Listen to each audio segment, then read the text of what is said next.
Manalangin sa Panginoon. Let's just invite the Spirit of the Lord to guide us. Heavenly Father, we thank you once again that we can hear you. We thank you for your goodness and for your sustaining grace. We thank you for this wonderful day you have given us. And Father, here we are. Patuloy na nagpapakumbabang loob, humihingi po ng awa at habag. Tawaran sa mga bagay na nagkulang kami at nagkasala. Linisin niyo po kami, Panginoon. Dalisayin. And we pray, dear Father, for your leading, for your anointing. Let your Spirit move in the midst of us. Let your anointing, Lord God, be upon us. Open our hearts, understanding. Teach us your word. Give this message life and power. In the name of Jesus, I pray. Amen. At isa pong mapagpalang hapon. Ating pong magbati sa lahat. And I'm inviting everyone. Tayo po ay sa pagsamba, nasa pakikinig ng salita po ng Panginoon. And the Lord expects ng lahat po ay andoon, nakasentro ang isip, puso, damdamin sa pakikinig po ng kanyang banal na salita. Baka mayroon pa kayong ibang konsentrasyon or iniisip dyan. Huwag na muna yan. Ibigay na muna natin yung panahon natin sa Panginoon. Kapag-amen po ba lahat? Okay. Titignan natin sa araw na ito pong mensahe ng Panginoon. At that time, nung pong ang Panginoon ay nagbigay ng kanyang pangangaral, the Bible tells us that the people were astonished. Ano kaya yung sinabi? Ano kaya yung mga pangangaral ng Panginoon?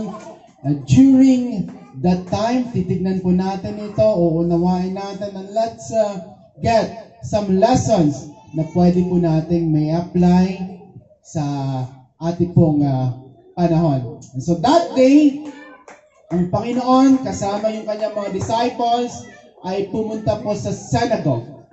Yung pong synagogue, ito po ay place kung saan, para itong local church, Brother Jelson, saan sila ay nagkakatipon para mag-worship at manalangin. So, anong ginagawa nila?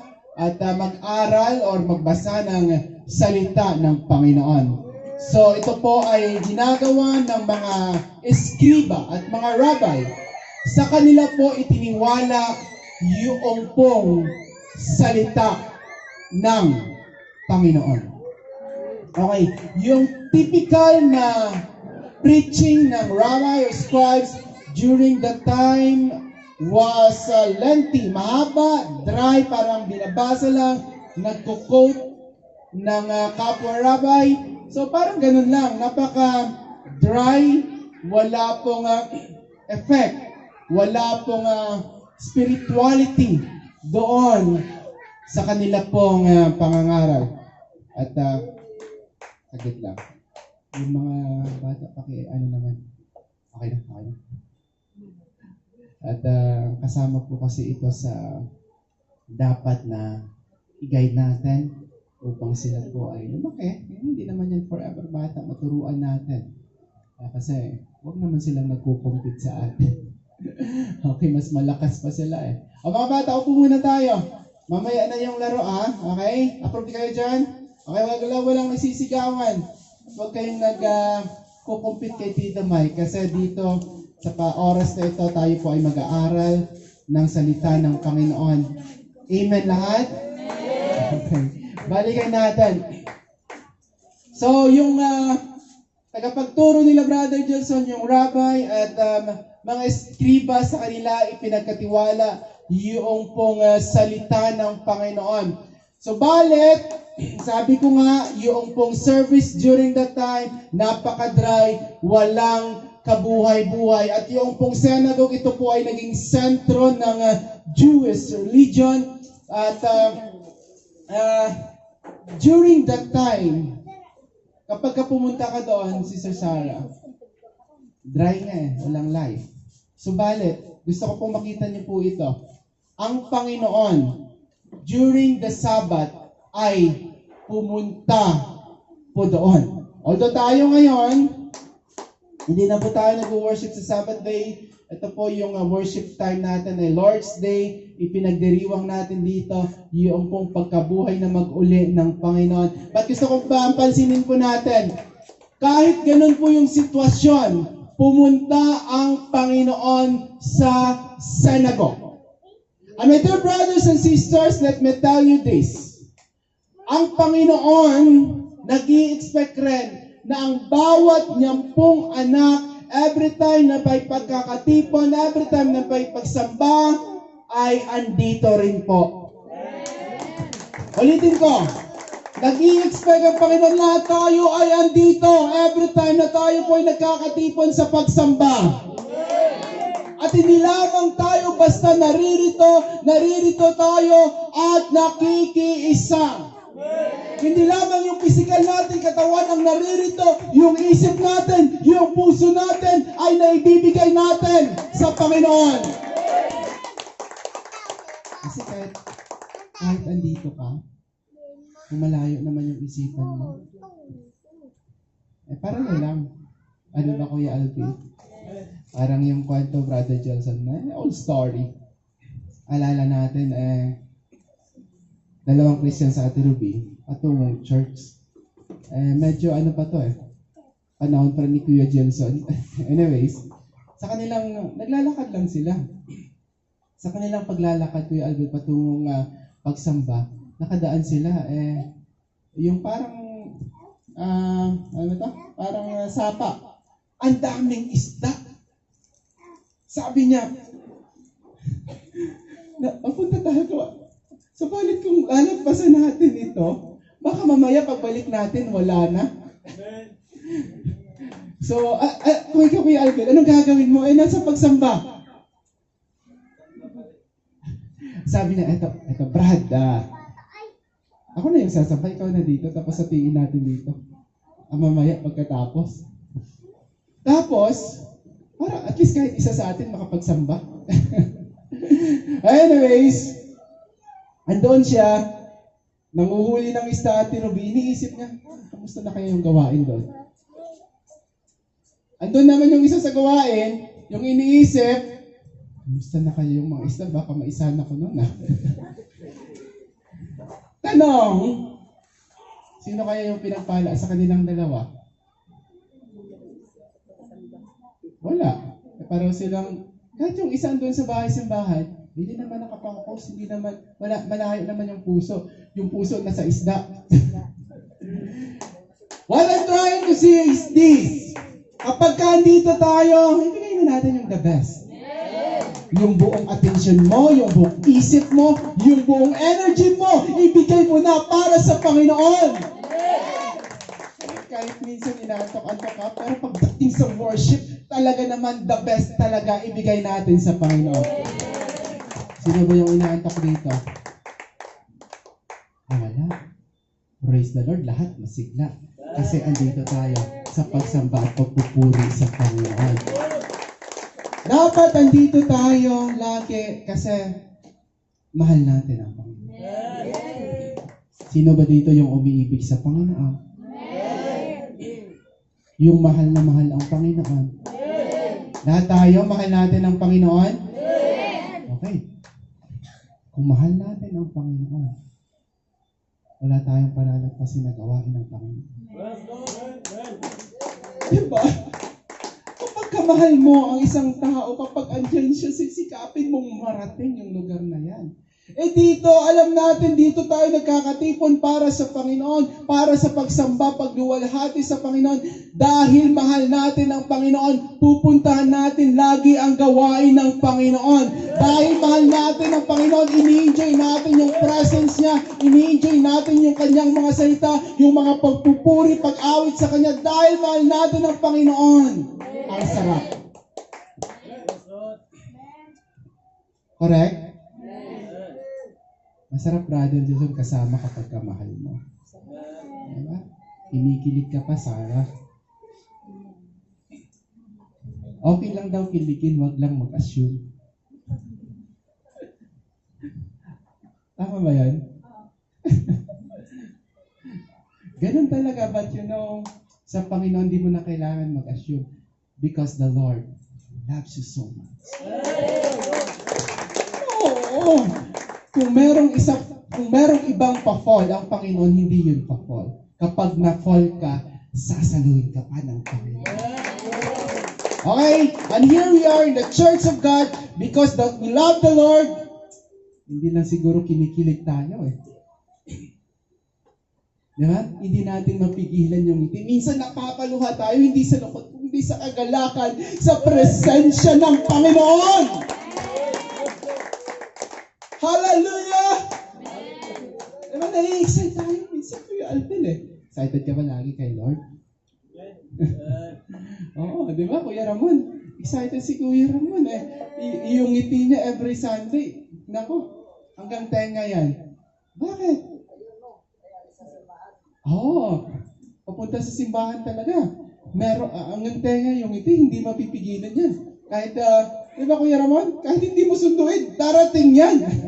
Pero, sunduin na natin, Brother Jason, para hindi mahirapan. Malayo din Kuya Ramon, ano? Kasi nga, umiibig sa Panginoon. Okay? We go to church because ito yung tama. Hindi natin pababayaan yung pagkakatito natin.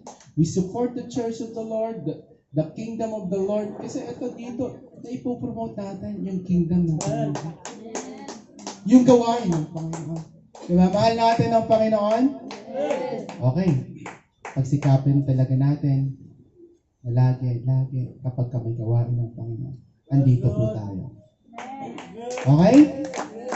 Kasi kung pinapabayaan natin yung gawain ng Panginoon, for example, parang sinasabi natin, bahala na, hindi yan mahalaga. Hindi yan mahalaga sa akin. Bahala ka na. Ano sa relasyon minsan? Kapag ka napapabayaan na, ibig sabihin na nalamig na yung puso. Pero alam nyo ba, para sa isang relasyon na ito po ay manatiling mainit at masarap lagi, dapat inaalagaan ito.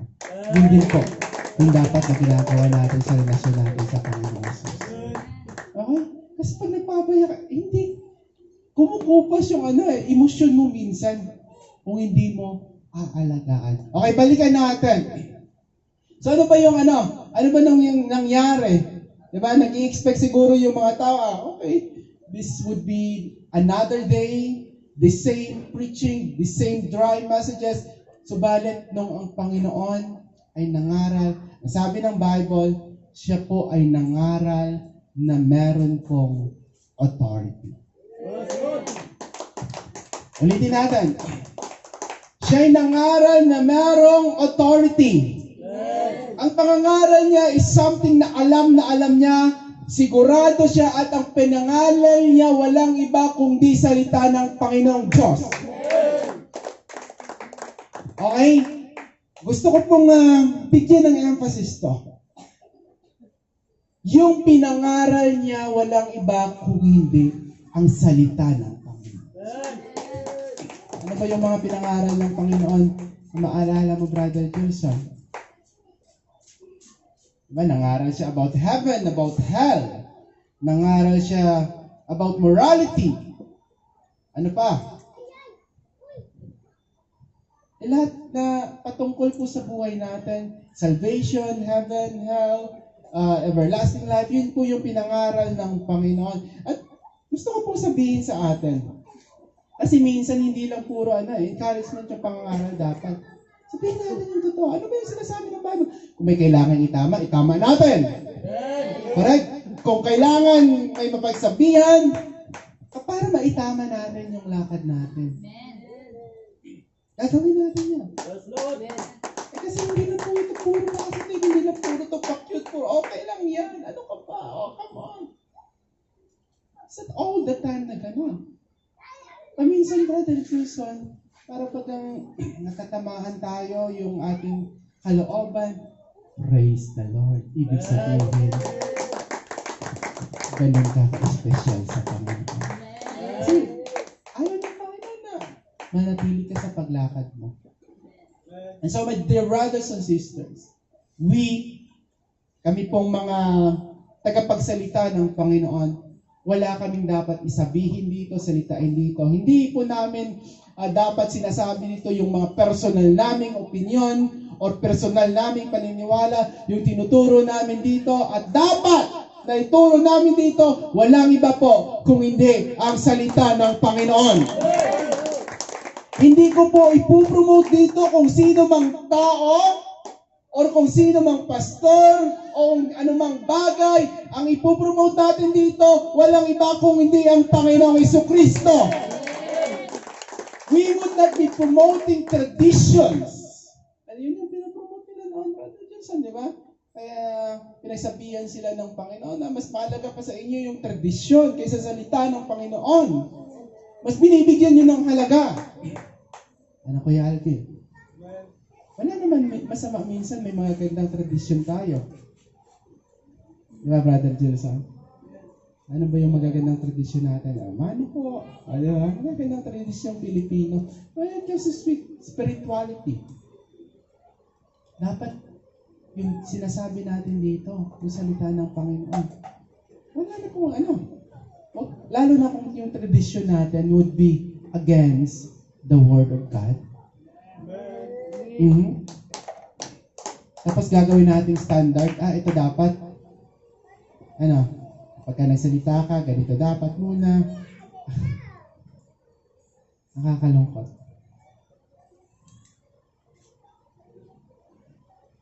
O kapag ka nag-pray ka, Brother Jason, ganito pa muna dapat. Ano ba yan? Tayo mga robot dito. Parang pare-pareho lang, tunog. Pag nag-umpisa, parang yun din kanina yung isa. Inulit lang. O nag-pray. Parang, Hey, my dear brothers and sisters, what I'm saying is this, manatili po tayo sa salita ng Panginoon. Huwag natin i-promote yung tao. Huwag natin i-promote yung relihiyon natin o yung ginesisyon natin. Yung itataas natin dito, walang iba kundi si Kristo. Walang iba kundi si Kristo. Lalakasan mo pa kung hindi si Kristo. Kung ibang tao na po yung po-promote ko dito, kalitan niyo na po ako. Hindi ako tinawag ng Panginoon para mag-promote ng musika mo. Or tayo, Brother Johnson, o para magturo ng kung ano man. Hindi ko natin ituturo dito yung mga opinion natin or personal preferences natin. Pwede naman natin pag-usapan yan after. Mr. Sarah, diba? Wala namang problema.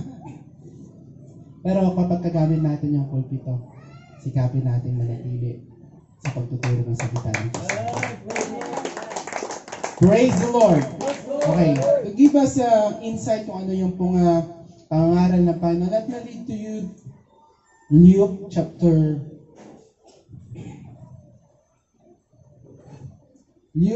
4, verses 16 through 21. Luke 18 through 21. The Spirit of the Lord is upon me, because He hath anointed me to preach the gospel to the poor.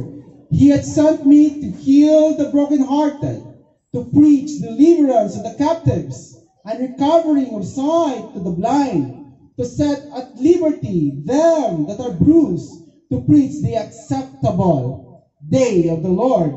And he closed the book, and he gave it again to the minister, and sat down, and the eyes of all of them that were in the synagogue were fastened on him.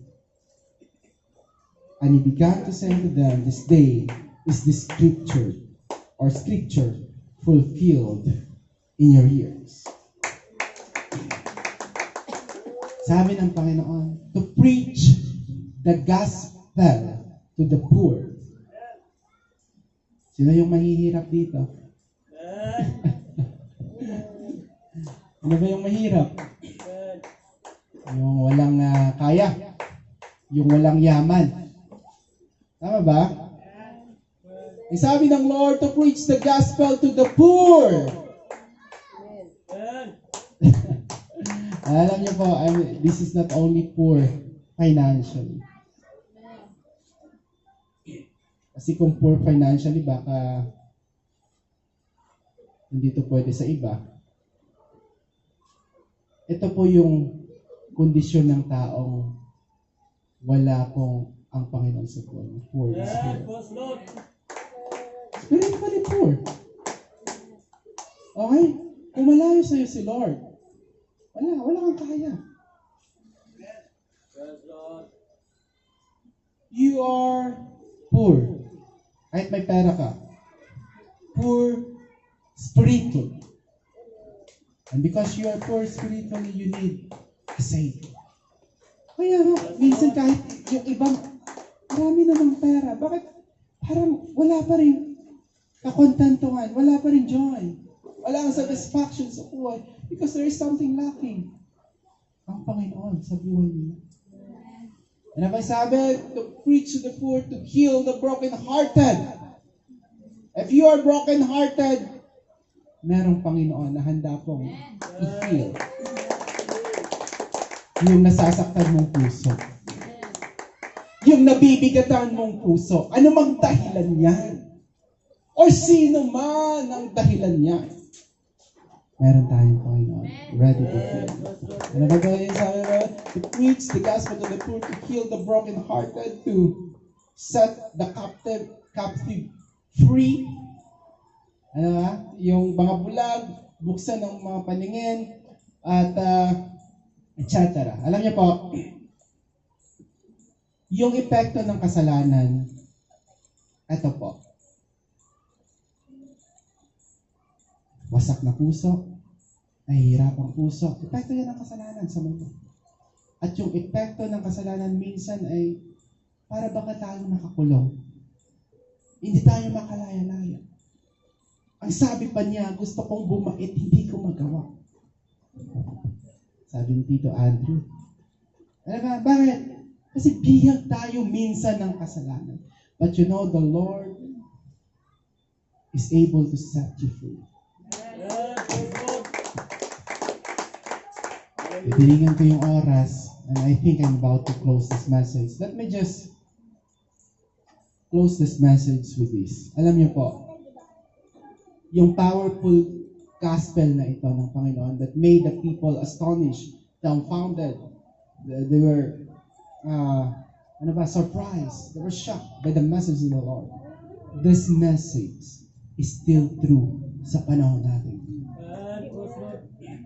Yung mensahe, ang buhay, yung mensahe pwede tayong tulungang magbago. Yung mensahe, pwede tayong palayain. Yung mensahe na ito po yung gospel, the good news, na hanggang sa panahon natin ay totoo. Friends, and the brothers and sisters, this is the same message na lagi nating pinagsisigawan dito.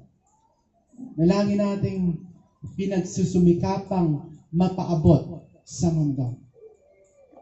Why? Because if there's a hope sa madilim na mundong ito, wala pong iba kundi ang Panginoon sa Kristo. Look at the world. The world is getting worse. Morality is getting worse. Downward. Pabagsak na pabagsak. Kung bagsak yung ekonomiya natin ngayon, mas bagsak pa yung morality ng mundo ngayon. Yung dating mga kasalanan tinatago ngayon, pinopromote na. Alam ba? Noon nahihiya kapag gumawa ng kasalanan. Eh ngayon, hayagan na. Wala nang problema, wala nang hiya. Makapal na ba yung mukha? Friends, there is hope sa mundong ito. Ang ating pong Panginoon. And so today, I encourage everyone, kung meron pa po tayong dapat ma-sharean ng gospel, please do. Kung hindi ka man marunong mag-share, ayain mo na lang. Merong pag-asa sa Panginoon. Merong saya sa Panginoon. Merong galak sa Panginoon. Yung mga kapatiran natin na nawawala na, hindi. Sabihin nyo, inaantay kayo ng Panginoon. Kung nasasaktan kayo, huwag kayong lumayo. Lalo pa po kayong kumapit sa Panginoon. Kung nalalamig ka, huwag kang tumigil. Lalo ka pa po dumalo. Kasi dito, ito yung pinaka-place kung saan, number 1, pwede kang ma-revive. Friends, my brothers and sisters, today, let's come before the Lord. Tayo po lumapit sa Panginoon. Ilapit natin ang ating mga sarili sa Panginoon.